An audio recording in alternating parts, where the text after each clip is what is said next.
Now, buying a second-hand aquarium can be super good value,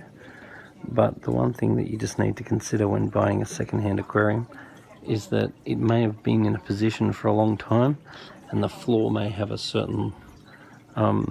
position. Then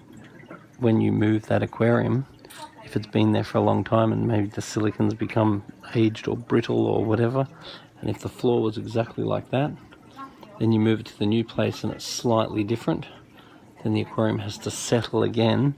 in a slightly different position, and that can cause them to leak. That's why sometimes with a second-hand aquarium you can buy it and the person that sold it to you totally convinces you that the tank was not leaking, and it probably was not leaking for them, but then all of a sudden you've moved it to a new place and the angle of the floor may be slightly different and just enough to move the silicon or make the aquarium sit in a slightly different way, and that may be just enough to cause a leak in the aquarium. That can also happen obviously when you move aquariums, so the more level the aquarium is, the less likely this is going to happen. If it comes from a level surface and goes to a level surface, then this is a lower possibility.